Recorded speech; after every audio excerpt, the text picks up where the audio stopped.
그래서 이제 원효 비석이 왜 여기 있느냐, 그리고 원효를 스님이라고 부르는 것도 사실은 그런 쪽에서 유래가 되는 거예요. 의천과 관련돼서. 그전에는 원효는 스스로도 소성거사라고, 나는 비루 먹은 성품의 사람이야 라고 파괴하고 그렇게 얘기한 사람이에요. 그래서 이 원효가 죽고 난 뒤에 화장을 해서, 이게 되게 좀 어떻게 보면 무서운 얘기예요. 화장을 해서 뼈를 갈아. 거기까지는 뭐 지금도 합니다. 지금도 합니다. 뼈를 갈아서 진흙하고 섞어서 상을 만들었어. 동상을 만들었다. 동상이 아니고 흙상이지, 흙상. 소조. 그러니까 뼈를 넣어서 같이 이렇게 해서 원효 얼굴을 만들었어. 몸을. 그래서 그거를 분황사에 모셨어. 분황사에 모셨어. 잘 찾아봐요. 흙에 좀 남았을 거야. 그렇게 모셨는데, 그게 잘 봐봐. 이게 미라를 만드는 문화기도 하고, 옛날에 이 신라 같은 경우는 티베트나 이런 데는 미라로 만들고요. 그거 수행을 해서 안 썩는 게 아니고, 그렇게 티베트 사람들이 얘기를 하는데, 대부분은 그 방부 처리하는 거예요. 방부 처리 기술이 고려시대 때나 이런 때 보면 얘가 나옵니다. 원나라 얘기에서 다 나옵니다. 그래서 지공스님도 그때 방부 처리 뭐 이런 게 나오거든요. 그래서 방부 처리하는 게 있고, 진짜 수행을 잘해서 완전하게 그렇게 등신불로 되는 분도 있고, 그런 뭐 해능 스님이라든지 이런 분들은 그렇게 된 거고, 이제 티베트는 고지되고, 그 다음에 저 중앙아시아나 실크로드 쪽은 저기 사막 쪽이라서 그 미라 잘 됩니다. 세포가 부식되기 전에, 썩기 전에 수분 증발이 더 빨라. 그럼 미라가 돼요. 그럼 미라가 되는 거예요. 그래서 그런 식으로 되는 경우들도 있고 한데, 이 동네는 그냥 뼈를 추스려서 나중에 골장을 하는 그런 풍습인데, 그 뼈를 빻아서 상을 만든 거예요. 아마 화장은 했겠지. 화장을 안 했을 수도 있긴 있어요. 왜냐면 고려시대까지도 실제로 화장 안 하는 분도 많아요. 스님들도 화장 안 하는 경우도 많아. 그래서 부도를 파면 부도 밑에 관이 나옵니다. 석관이. 근데 그냥 시체를 미우는 게 아니고 3년 동안, 원성왕 얘기로 잠깐 돌아가면 원성왕의 무덤을 괴릉이라 그러거든요. 왜 괴릉이냐? 거기 연못 중앙에다가 시체를 놨대. 그렇게 3년 동안 그렇게 시체를 걸어 놔두면 그게 다 녹아내려요. 이런 게. 그 위에다 풀을 덮거든요. 초분이라 그래서 풀을 덮어. 그 다음에 그걸 다 걷어내고 3년 뒤에 그 뼈만 추려가지고 고로에다 담든지, 안 그러면 이 돌함에다가 담아요. 그게 전통적인 신라시대 때 장제 방법이에요. 그래서 뭐가 있냐면, 이제 그 과정에서 좀 좋은 뼈가 있고 거지 같은 뼈가 있고 이렇게 되는 거지. 그게 뼈로서 사람을 신분을 나누는, 성골, 진골, 육두품 뭐 이렇게 해서 골품제잖아. 들어봤잖아. 골제라고 하는 뼈 중심이 있고, 품계 중심의 제도가 있고, 이렇게. 그래서 그렇게 있는 거고, 이게 좀 복잡해. 얘기 들어보면. 그것처럼 원효도 가묘를 썼다가 뼈만 추려서 그렇게 빻았을 수도 있고, 화장을 해서 빻았을 수도 있고, 두 가지 가능성이 다 있어요. 근데 그때는 화장이 일반화된 시절은 아니에요. 참고로 스님 중에서 가장 먼저 화장한 건 자장률사입니다. 자장률사가 화장을 한 이유는, 자장률사가 약간 사고사였기 때문에 몸이 온전하지 못했어요, 시신이. 그런 경우는 우리도 화장을 했죠. 화장이 일반화되기 전에, 우리 지금같이 일반화되기 전에도 교통사고라든지 뭐 이래갖고 이게 터졌어요. 이러면 화장을 했어요. 꼬매서, 그것도 꼬매줍니다. 꼬매주고 화장을 해줍니다. 그래서 그런 문화가 있다고 생각하시면 되고, 분황사에 모셨어. 그래서 근데 그거를 아들이 옵니다. 설총이. 자기 아버지 참배하러 오는 거지. 훨씬 리얼하지 않아요? 그냥 위패만 모시는 것보다 거기에 아버지가 같이 있어요. 이러면 무덤과 위패 뭐 이게 다 합산된 거잖아, 지금. 그렇지 않아요? 그렇게 해서 거기를 딱 이렇게 인사를 했더니 고개를 돌렸대. 너 왔어? 이러면서. 상이. 그래서 원효상은 이렇게 돌아가 있다는 거예요. 야, 이거 진귀하지? 원효 목 돌아간 일. 이런 목 돌아간 사건. 그래서 내가 설총이 호자면 몇 걸음 걸어가야지. 그래서 목을 원위치 시켜야지. 이 목 돌아가는 사건이 저기 경주 남산에도 있거든요. 경주 남산에 그 용장사 설총이 그 금옷이 났었던 그 용장사에 가면 거기 태연 스님이라고 신라시대 때 통일신라시대 때 태연 스님이라고 그게 이제 법상종 계열이거든요. 누구냐면 현장 스님. 현장 스님 계열로 이렇게 내려오는 아마 현장, 신방 이런 식으로 내려왔을 거예요. 이렇게 이 계보로 이렇게 내려오는데 그 태연 스님이 거기서 미륵부처 법상종은 미륵을 모십니다. 법주사라든지 금산사 생각하시면 돼요. 그렇게 해서 이걸 미륵을 모시는데 이렇게 매일같이 아침에 예불 하고 돌았대. 돌 때마다 미륵 그 돌 석 미륵이 미륵 부처님이 목을 이렇게 따라 돌렸대.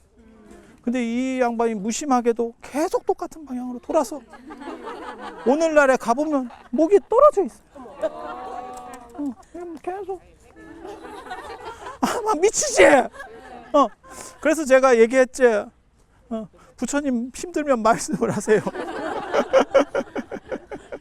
힘들면 말씀을 하세요. 이렇게 떨어질 때까지. 근데 여기는 아마 뒤쪽에 모셨는가 봐. 그러니까 이렇게 돌면 여기 안에 가면 이 약사전 안에 가면 실제로 원효 이 그림이 있어요. 분황 원효 그림이 있어요. 그리고 이 분황사와 관련해서 이 원효 스님이 원효가 두 가지 성격이 있어요. 하나는 비위가 약해. 그래서 해골물 마시고 다음 날 토해내는 거예요. 정확하게 말하면 그건 해골물은 아니고 무덤 사건이었었어요. 근데 뭐 그 얘기를 하려는 건 아니고 아무튼 이제 농담 삼아 얘기할 때 비위가 약해서 깨달음을 얻었다. 하루 지나고 올라올 것 같아? 안 올라와. 에잇 이러고 끝나지 넘어오진 않아. 근데 그 다 날조된 사건이에요. 원래는 그 무덤 사건이고 그래서 심생즉 종종법생 신멸즉 토관불이 그러니까 무덤과 흙바닥이 둘이 아니다. 동굴이 둘이 아니다. 라고 하는 거예요. 그래서 그거는 그렇게 나오는 거고 하나는 왜곡된 거고 하나는 뒤끝 끝판왕입니다. 요석공주랑 산 게 천만다행이야. 진짜 일반인하고 살았으면 쫓겨났지 싶다. 야, 뭔 놈의 남자가 그렇게 뒤끝이 심한지 뭐 이런 인간이 있나 싶은 정도로 뒤끝이 엄청 심합니다. 엄청 심합니다. 그 사건이 어디서 벌어지느냐? 이 분황사에서 벌어지는 사건. 분황사에서 벌어지는 사건이에요. 신라의 왕비가 몸이 아팠는데 중국에 좋은 비방이 있다고 우리나라에서는 이제 못 낳는 거고 그래서 중국에 이제 자문을 구하러 갔어. 그랬더니 가는 과정에서 용왕이 나옵니다. 서해 용왕이 나한테 좋은 게 있는데 이거를 수업을 들으면 병이 나서요. 그게 금강산매경입니다. 나한테 경전이 하나 있는데 요거 수업 들으면 낫는다. 이렇게 해서 딱 줬다는 거예요. 근데 이게 보관을 잘못했는지 낱장이야. 그래서 이게 뒤죽박죽이 돼 있대. 이거는 아마 그냥 한 장씩 이렇게 책이 뭐 예를 들어 30장이에요. 근데 그 낱장으로 돼 있어도 맞추기 이거 1도 아닙니다. 5분도 안 걸려요. 그런데 용왕이 뭐라 그러냐면 낱장으로 돼 있으니까 대한한테 이거를 맞추라 그래. 이렇게 얘기했다는 거거든. 보통 사람 못 맞춘다는 거예요. 대한이 누군지 아세요? 땡땡이 중에 시조가 대한입니다. 대한이라고 하는 분이 요즘 싱잉볼 이런 걸 가지고 치는 거예요. 그렇게 해서 그걸 동발이라고 옛날에는 동발이라고도 하는데 동으로 된 바루 같다 이렇게 해서 원래 명칭은 공식 명칭은 좌종 이렇게 되는 거고 싱잉볼 이런 거 치면서 땡 치는 거죠. 땡땡. 그래서 사람들이 이제 주의를 이렇게 집중해 보면 대한 크게 평안하다. 너네는 다 자유인이야. 힘들다고 생각하지 마. 자유인이야. 그래도 힘든데요. 그게 자유야. 이렇게 얘기한 게 대한이에요. 그래서 대한이야. 이름이 대한이야. 그래서 대한한테 맞추라 그래. 이렇게 했다는 거 얘기를 보면 이게 어떻게 보면 주간 같은 건가 봐. 다 찢어져 있는. 주간이나 이런 거는 뜯어지면 못 맞춥니다. 맞추기 진짜 어렵습니다. 그 예전에 분서갱유 사건 때 그 얘기가 나오거든요. 분서경유 끝나고 나서 한나라에서 책이 없으니까 책을 다 구하려고 하니까 이 자식들이 책 한 권짜리를 칼질을 해가지고 쪼개서 한 권이에요. 이러고 돈 받아가고 한 권이에요. 이래서 나중에 책이 더럽게 돼요. 이걸 못 맞춰. 한자는 우리나라 글이랑 달라가지고 글자 하나하나가 어떻게 보면 단어라서 그래요.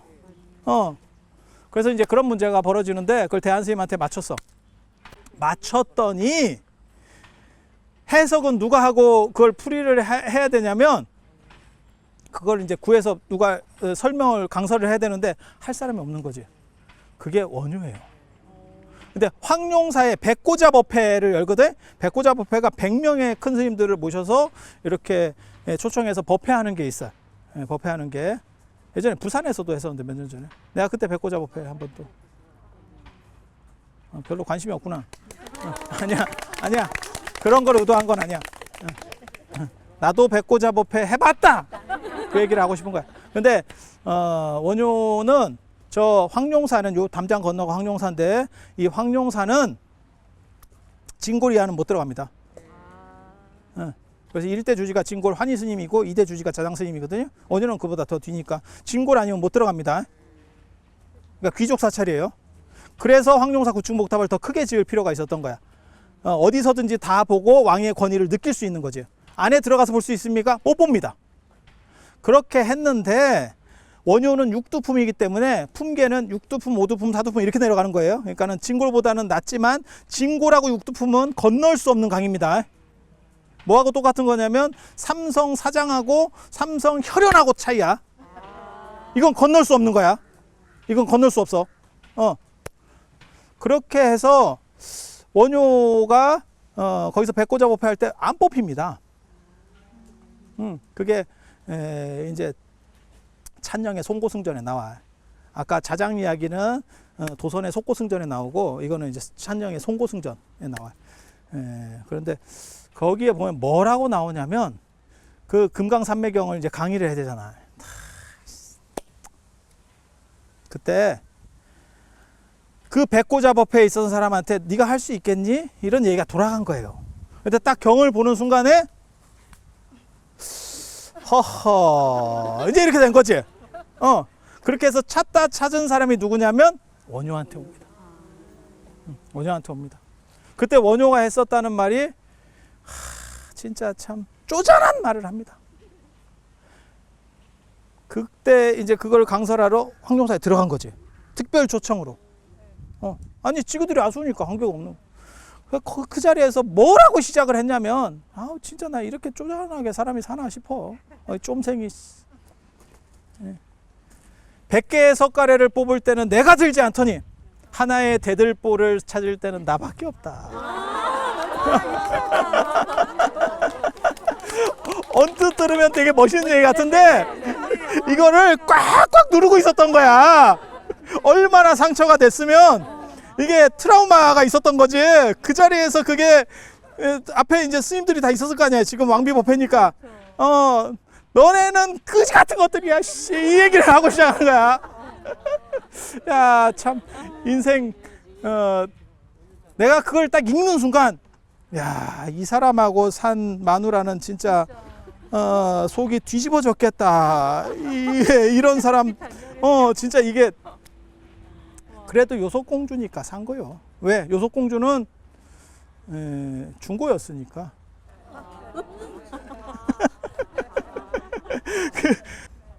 이 중고 이런 거 상당히 위험한 발언인데.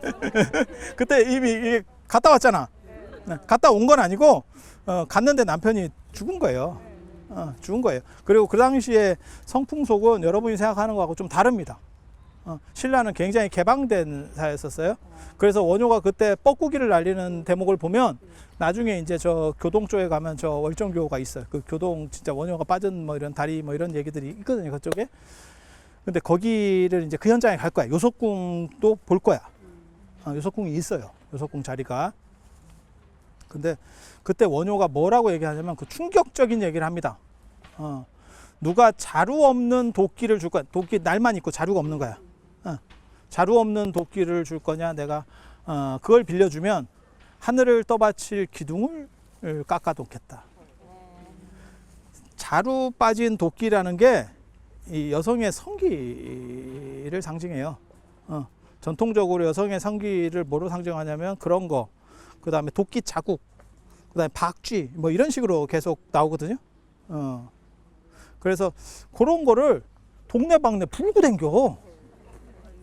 동네방네 불고 댕겨. 그걸 누가 들었다고 말하냐면 왕이 들은 거예요. 왕이 듣고 뭐라고 얘기하냐면 저 스님이 뻐꾸기를 날리는 거 보니까 여자가 필요한갑다. 그래서 요석궁에 전쟁터 나가가지고 죽은 그러니까 일종의 과부지, 미망인. 미망인이라는 표현이 사실 더 안 좋은데 쓸 표현이 없어요. 미망인은 아직 죽지 않은 사람, 너무 좀 남편이 죽었을 때 죽었어야 되는데 아직 안 죽은 사람. 차라리 과부가 나은 표현이에요. 근데 과부는 좀 우리가 약간 이제 단어가 오염이 돼서 과부 이러면 좀 안 좋게 들리지. 과수댁 뭐 이런 거. 뭐 이래 뭐 좀 그런데 아무튼 그래서 요석궁 이렇게 하는데 좀 어떻게 요석궁으로 해봐 이랬더니 명분이 없잖아. 그러니까 원효가 가다가 이렇게 해서 이제 짱웅을 다 안 거지. 그래서 물에 빠져서 뭐 이렇게 해서 그 요석궁으로 들어가거든요. 옷 말린다 어쩐다 하면서. 아무튼 옛날에는 그 옷 말리고 축구하고 이러면 일이 벌어져. 축구하다가 난리 나는 게 그 김유신 김춘추 그 옷걸음 뜯어가지고 뭐 이렇게 하고. 그러니까 요즘으로 말하면 그 라면 먹고 가. 비슷해. 나 옷 좀 잠깐 말리고 갈게요. 이래. 옷을 말리려니까 옷을 벗어야겠네. 뭐 이러면서 이 사건이 벌어. 그지같이 나.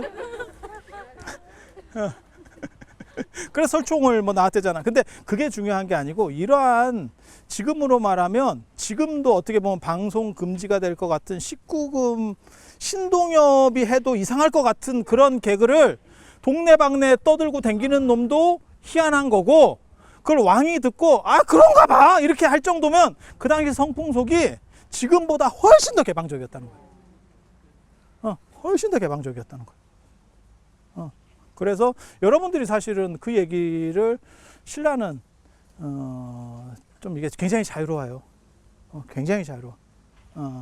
그래서 그런 식의 생각을 하시면 요석공주하고 이렇게 되는 사건들도 어느 정도는 이해할 수 있고, 그래서 그런 역사의 현장, 그러니까 원효하고 설총은 둘 다 신라 10성에 들어갑니다. 흑륜사에 10명의 성인을 모셨는데 부자간에 들어간 건 원효하고 설총밖에 없어. 그리고 설총이, 그 제가 그런 얘기 하잖아요. 전에 우리 그런 얘기 했잖아요. 뭐 신미대사가 한글을 만들었다. 그런 거 아니요. 그 신미대사가 만든 게 아니고 스님이 만든 거야. 어떤 스님이냐면 원효가 만들었지. 원효가 설총을 만들고 설총이 이두를 만들고 이두가 나중에 한글까지 가거든. 이두 누가 만들었어? 설총. 설총 누가 만들었어? 원효. 그렇게 연결시키면 돼. 새로 만들어진 게 아니야. 그게 다 족보가 있어. 다 족보가 있어. 여러분이 몰라서 그래. 불교가 만든 건 무신장 많아. 무신장 많아. 그 제가 그런 얘기 하잖아요. 저 백중 때 이렇게 태워드리고, 그게 택배 시스템의 원조예요. 돌아가신 분에게 택배 문화를 우리가 시작한 거야. 근데 그거를 참 저게 아마존이 본따 가지고 제프 베이조스가 저렇게 대단한 부자가 그게 우리 건데 저거 지금 소송 걸어 가지고 얼마라도 이게 받아야 돼요. 로열티라도. 근데 그거를 족보를 모르니까 그 아마존 거를 또 우리가 뺏겨 가지고 쿠팡을 만들고, 야, 쿠팡이 아마존을 뺏긴 게 아니고 쿠팡이 불교를 뺏긴 거야. 택배 시스템, 그것도 우리는 무인 택배예요. 불로만 꾸면 그냥 바로 가. 이렇게 환전 시스템도 해줬잖아. 종이 돈을 저만을 해갖고 진짜 돈으로 이렇게 바꿔줘. 환전 수수료를 띄지 절에서. 얼마나 합리적이야. 지금 시스템이 다 나오는 거야. 다 절에서 나온 거야. 다 절에서. 말도 못해. 그런 찬란한 문화 전통을 모르고. 그래서 오늘 분황사 얘기는 이 정도로 하고, 또 이제 황룡사로 넘어가서 황룡사 얘기를 해드릴 수 있도록 그렇게 하겠습니다. 자, 들어주셔서 감사합니다.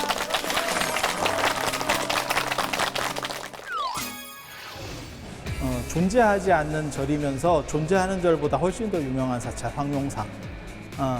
우리나라 전 국민을 대상으로 물어봤을 때 절 떠오르는 거 그냥 이렇게 얘기해 보면 첫 번째 불국사, 두 번째 황룡사입니다.